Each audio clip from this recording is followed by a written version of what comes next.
Bonjour. Voici la parole de Dieu en Matthieu chapitre 19, verset 16. Et voici un homme s'approcha et dit à Jésus, Maître, que dois-je faire de bon pour avoir la vie éternelle? Il lui répondit, Pourquoi m'interroges-tu sur ce qui est bon? Un seul est le bon. Si tu veux entrer dans la vie, observe les commandements. Lesquels? Lui dit-il. Et Jésus répondit, Tu ne tueras point, tu ne commettras point d'adultère, tu ne déroberas point, tu ne diras point de faux témoignages. Honore ton père et ta mère, et tu aimeras ton prochain comme toi-même. Le jeune homme lui dit, J'ai observé toutes ces choses, que me manque-t-il encore?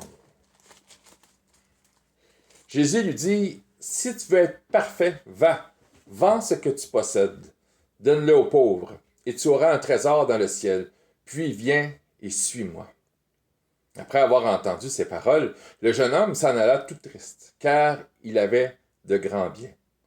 Jésus dit à ses disciples, Je vous le dis en vérité, un riche entrera difficilement dans le royaume des cieux. Je vous le dis encore, il est plus facile à un chameau de passer par le trou d'une aiguille qu'à un riche d'entrer dans le royaume de Dieu. Les disciples, ayant entendu cela, furent très étonnés et dirent, Qui peut donc être sauvé? Jésus les regarda et leur dit, Aux hommes, cela est impossible, mais à Dieu, tout est possible. L'héritage de la vie éternelle. Pierre, prenant alors la parole, lui dit, Voici, nous avons tout quitté et nous t'avons suivi. Qu'en sera-t-il pour nous? Jésus leur répondit, Je vous le dis en vérité. Quand le Fils de l'homme, au renouvellement de toutes choses, sera assis sur le trône de sa gloire, vous qui m'avez suivi, vous serez de même assis sur 12 trônes, et vous jugerez les 12 tribus d'Israël. Et quiconque aura quitté à cause de mon nom, ses frères ou ses sœurs, ou son père ou sa mère, ou sa femme ou ses enfants, ou ses terres ou ses maisons, recevra le centuple et héritera la vie éternelle. Plusieurs des premiers seront les derniers, et plusieurs des derniers seront les premiers. Alors voici une nouvelle louange que j'ai écrite en lien avec ce que je viens de vous lire, qui s'intitule « Le salut proclamé ».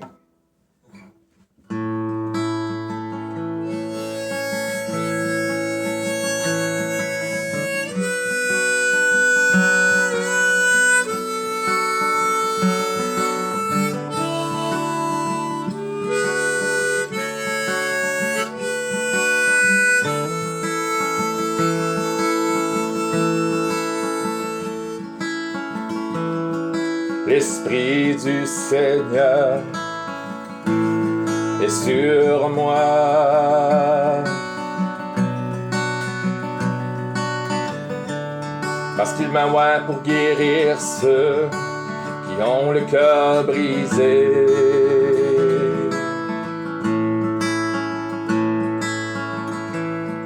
pour annoncer la bonne nouvelle aux pauvres.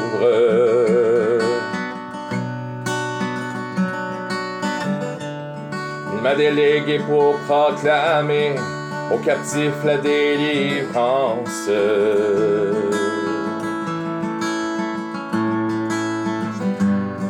et aux aveugles le recouvrement de la vue.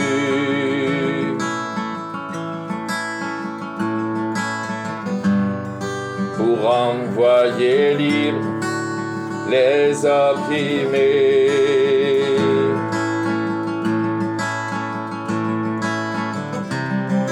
pour proclamer une année de grâce du Seigneur.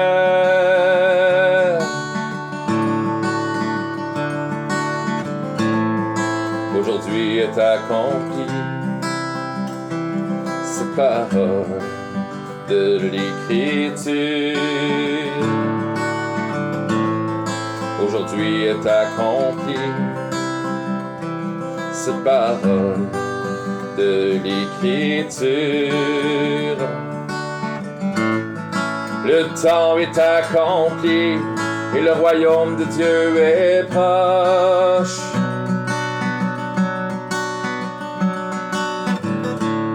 Repentez-vous et croyez à la bonne nouvelle.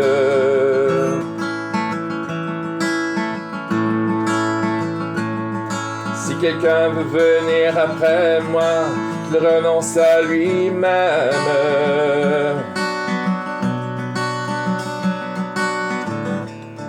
Qu'il se charge de sa croix et qu'il me suive.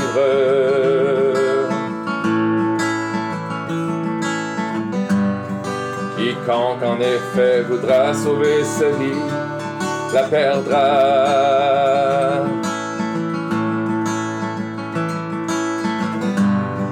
Mais quiconque perdra sa vie à cause de moi et de la parole, la sauvera.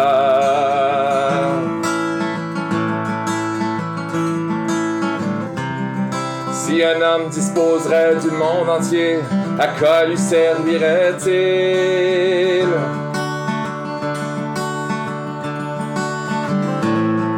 Que donnerait un homme en échange de son âme?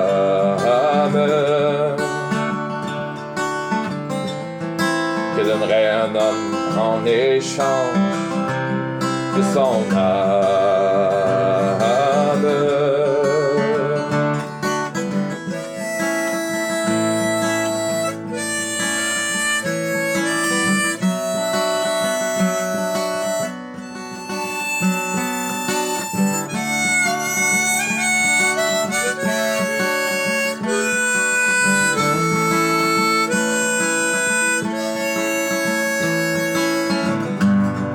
En effet, quiconque aura honte de moi et de mes paroles,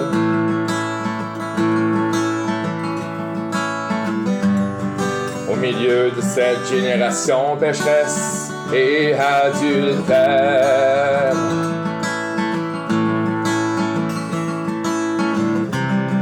le Fils de l'homme aussi aura honte de lui.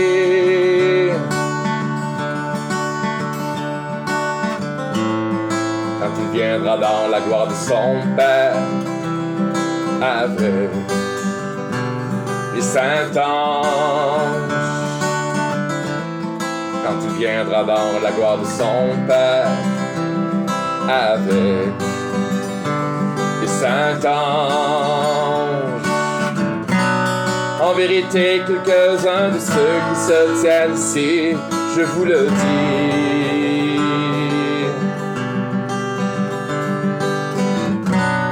ne goûteront point la mort avant d'avoir vu le royaume de Dieu.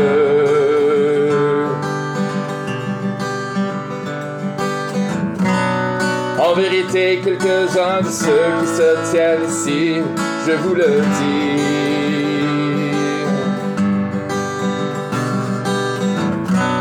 ne goûteront point la mort avant d'avoir vu le royaume de Dieu.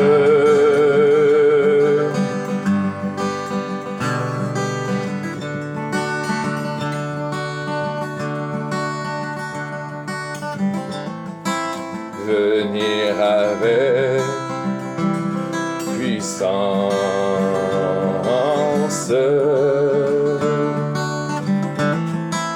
venir avec puissance,